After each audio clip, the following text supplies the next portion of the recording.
Hola, buenos días. Bienvenidos a todos a nuestro webinar, al webinar del CEIS. Esta vez estamos aquí para tocar la seguridad en las redes públicas y privadas. Esta va a ser la temática principal. Pero antes de empezar con los contenidos, me presento. Soy Cristian Cortijo, técnico de ciberseguridad en Unitel, ¿vale? Vamos a pasar a ver ahora la tabla de contenidos, donde va a quedar un poco más claro todos los puntos que vamos a tratar a lo largo del webinar. Muchas gracias por estar a todos aquí. Espero que sea un encuentro apasionante sobre ciberseguridad, perdón. Y sin más, decir que se encuentran los micrófonos y cámaras apagados. Al final del webinar te dejaremos un periodo intervalo de tiempo para realizar las preguntas pertinentes que se puedan dar durante toda la presentación. Sin más, vamos a comenzar viendo la tabla de contenidos. Bien, vamos a empezar definiendo qué es una red privada y qué es una red pública y las principales diferencias que podemos encontrar entre ellas, así porque están constituidas, ¿no? Qué es lo que hace que una sea una red privada y que otra sea una red pública. Veremos por qué es conveniente brindar seguridad a una red doméstica o de trabajo, ¿vale? Buenas prácticas para convertir redes inseguras en redes seguras y los principales ataques y vulnerabilidades que podemos sufrir tanto en redes públicas como privadas, así como métodos de defensa y prevención ante ataques informáticos que podamos llegar a sufrir. Veremos también algún ejemplo de estafas, peligros y vulnerabilidades que podamos encontrar en Internet, que es una red pública, ¿vale? Pero veremos más en profundidad todo lo que es Internet a lo largo de la presentación. Y como he dicho antes, a modo de despedida y al final de la presentación, se dejarán dos diapositivas, una a modo de resumen sobre todos los contenidos que se han tratado y otra a modo de resolución de dudas y preguntas, ¿vale? Sin más, vamos a comenzar. Bien, empezaremos definiendo qué es una red privada, ¿vale? Bien, una red privada es el conjunto de dispositivos con capacidad de compartir información y recursos a través de un conmutador, es decir, de forma cerrada. Vamos a dejar un poco más claro este concepto. Bueno, pues es la suma de diferentes equipos informáticos, ¿vale? Que se encuentran conectados por un conmutador. ¿Qué es un conmutador? Bueno, un conmutador podría ser el router que estamos viendo ahí, el switch que estamos viendo, etcétera. Es decir, son equipos con la capacidad de interconectar otros dispositivos, ¿vale? Y compartir, como hemos dicho, información, recursos, datos de forma cerrada. Es decir, sabemos dónde comienza y dónde termina. Sabemos la primera dirección de red y la última dirección de red. Bien. Un claro ejemplo de una red privada sería la red doméstica, la de nuestra casa, o una red de nuestra organización, es decir, de nuestro trabajo. Bien, sin más, vamos a ver qué es una red pública, que no es que diste mucho de lo que es una red privada, pero hay principales diferencias. Bien, una red pública es el conjunto de dispositivos también interconectados a través de un conmutador, pero esta vez de forma libre y sin restricciones, es decir, de forma abierta. ¿A qué me refiero de forma abierta? Bueno, sabemos dónde comienza, que podría ser el gateway, el router, pero no sabemos dónde termina, no sabemos cuántas VLANs tiene esa red, cuántos canales Wi-Fi tiene abiertos, etcétera. Al ser tan libre, tan poco restrictiva, la convierte en una red más insegura que una red privada, porque no hay control ninguna sobre ella.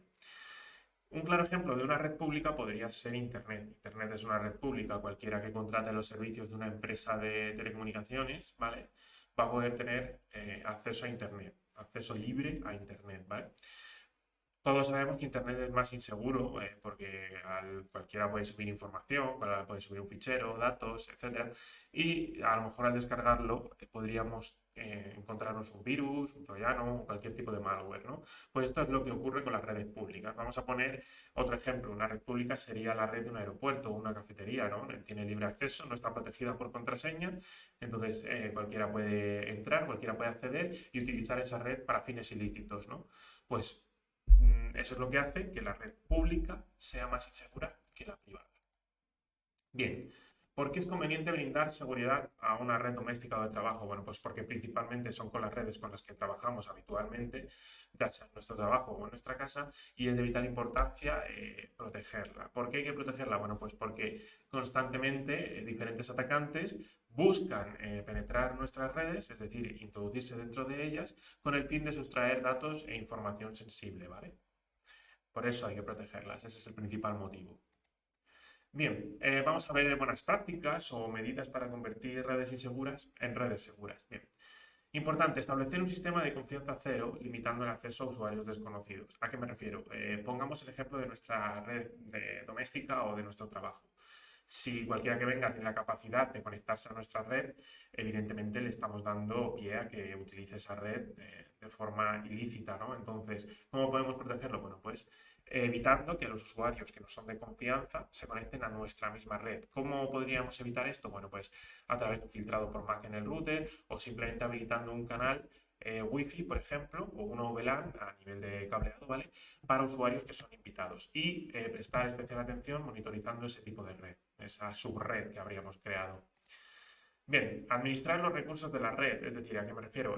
Si ya hemos establecido un sistema de confianza cero, pues que ese sistema de confianza cero sea eficiente, ¿no? Es decir, que estos usuarios no puedan dar el salto a IP sensibles como puede ser la IP del router, la de un switch, la de un firewall, etcétera, ¿no? Esto se puede hacer a través de VLANs, se puede hacer a través de políticas en un firewall, se puede hacer a través de políticas en un Active Directory en caso de tener un dominio en nuestra organización, etcétera. Hay muchísimas medidas que podemos tomar para proteger los recursos de nuestra red, los recursos sensibles, ¿vale?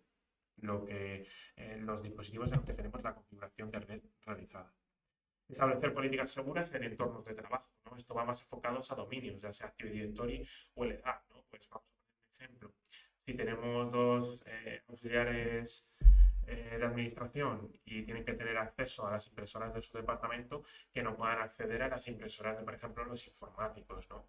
Entonces, esto se puede establecer ya sea a través de un firewall con políticas, ¿no? No permitiendo ese tipo de paquetes entre dos zonas diferenciadas, o bien a través de políticas en entornos de trabajo, en entornos de dominio, ¿vale?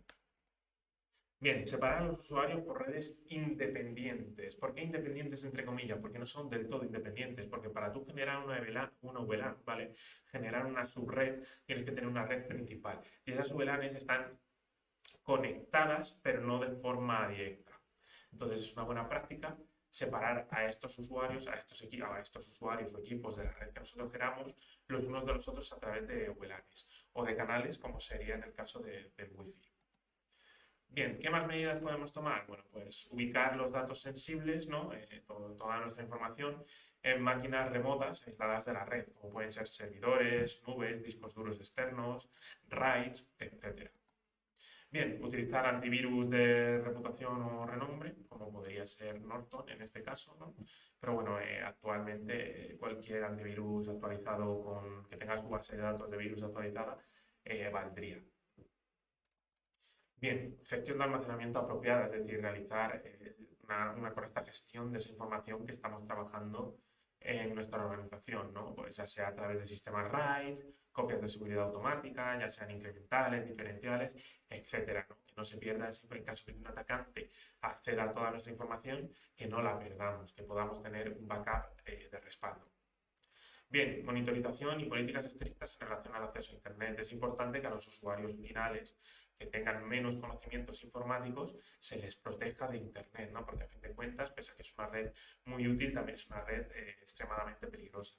Esto se puede hacer a través de políticas en un firewall, incluso hay rutas que ya tienen sus propias políticas, ¿no? Es decir, tú puedes establecer una serie de filtros, pues que un usuario que tiene acceso a este equipo que tiene esta IP no acceda a esta IP pública de Internet, una página web, o incluso se pueden hacer filtrados un poco más avanzados a través de URLs, o incluso podríamos llegar a tocar el tema del DNS, pero ya sería más complicado.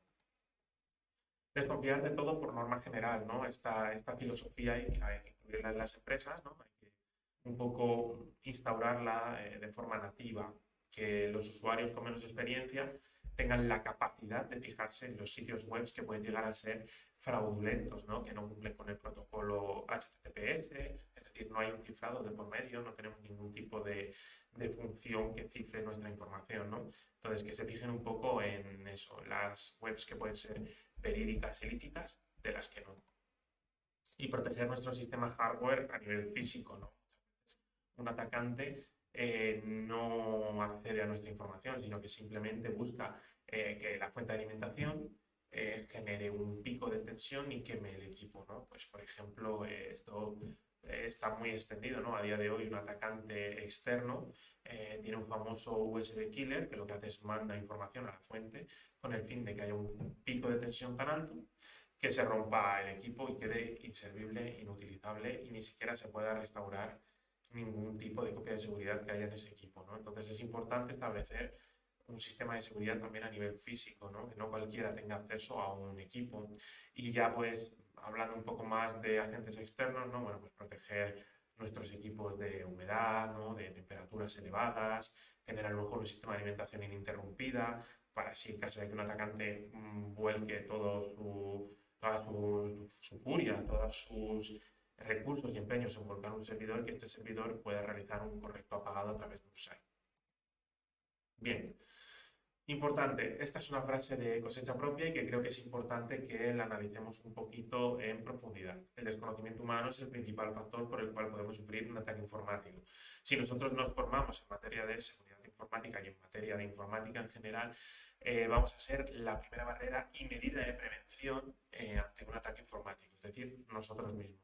Vamos a poder prevenir y actuar ante un ataque informático. Es importante formarse en seguridad informática, ya sea a través de nuestros webinars o información que podamos obtener de diferentes métodos.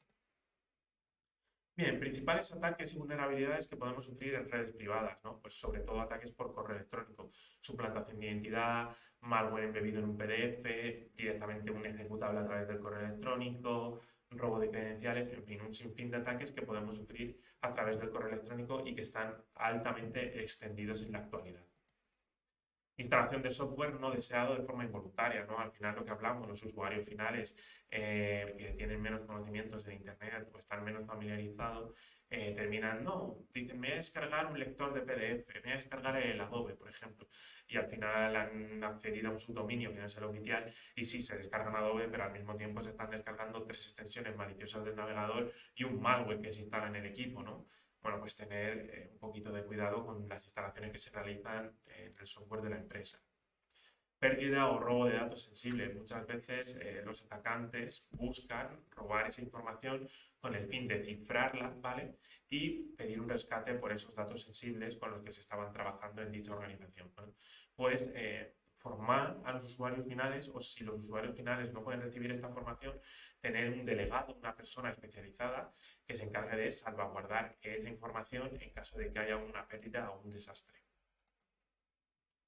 Bien, vamos a continuar. Bueno, pues proteger nuestros servicios, sobre todo cuando somos empresas que nos dedicamos a prestar servicios web o servicios de almacenamiento, proteger nuestros servidores de ataques de denegación de servicio, ¿no? Que no son muy populares en la actualidad, pero que a día de hoy siguen estando activos porque nos suponen una pérdida económica y de reputación. Dejamos de brindar servicio. Los ataques de DOS o DOS, uno es individualizado y otro es a través de una botnet, ¿vale? Se especializan en realizar muchas peticiones a un servicio, a un servidor en concreto de una organización y este servidor no tiene la capacidad a nivel de hardware ni de software de soportar tantas peticiones y termina por caer, ¿no? Entonces es importante proteger nuestros servidores. Ataques de hackers a usuarios, ¿no? Es decir, tenemos una persona que ha conseguido entrar en nuestra red y está realizando un ataque de ARP spoofing, es decir, está capturando todo el tráfico, está haciendo ataques de DNS spoofing también, está alterando el comportamiento de la red, ¿no? Pues es importante proteger nuestra red, ya sea a través de un firewall o cualquier otro tipo de medidas, que ningún hacker pueda realizar un movimiento lateral y acceder a la red y alterarla. Bien, ya no solo ataques cibernéticos, también de ingeniería social, clonación de tarjetas, clonación de sitios web, etcétera, etcétera, etcétera, ¿vale? Accesos a escritorio remoto. Es importante evitar todo este tipo de ataques, ¿vale? Porque son los más comunes hoy en día. Bien, métodos de defensa y prevención ante ataques informáticos. Bueno, pues utilizar antivirus de reputación, ya lo hemos nombrado antes, pero esta vez vamos a ir un poco más lejos. No solo utilizar antivirus reconocidos, sino también realizar escaneos diarios, a lo mejor escaneos diarios simples de toda la información con la que se ha trabajado en el día de hoy, ¿no? O la que se ha descargado. Y luego escaneos a lo mejor semanales que sean completos del disco de la máquina o mensuales. Se puede ejecutar un script que realice todos los análisis de todos los equipos, ¿no? Bueno, pues establecer políticas de análisis de antivirus correctas y coherentes. Claro, no sirve nada tampoco estar constantemente analizando el equipo si no se está trabajando con él. Mantener todo el software lo más actualizado posible, ya sea programas, sistemas operativos, drivers, etcétera, porque muchas actualizaciones son partes de seguridad a brechas que se han encontrado recientemente. leer y comprender todo tipo de política o cookie que aceptamos a la hora de acceder a un sitio web, ¿no? Muchas veces estamos renunciando a nuestra privacidad. Importante prestar atención a todo eso. Evitar el uso de programas que generan conexiones extrañas, ¿no? Como puede ser uTorrent, Ares, Tor, KMS Pico, etcétera. Todo este tipo de software genera puertas traseras, ¿vale? Por las que no sabemos qué está entrando y qué está saliendo realmente.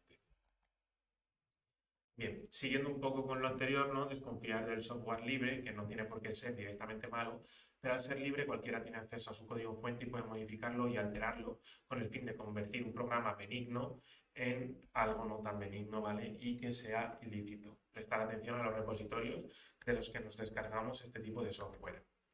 Bien, a la hora de descargar recursos de Internet, hacerlo desde páginas oficiales, ¿no? Con dominios oficiales y conocidos, no sitios que puedan tener algún tipo de subdominio.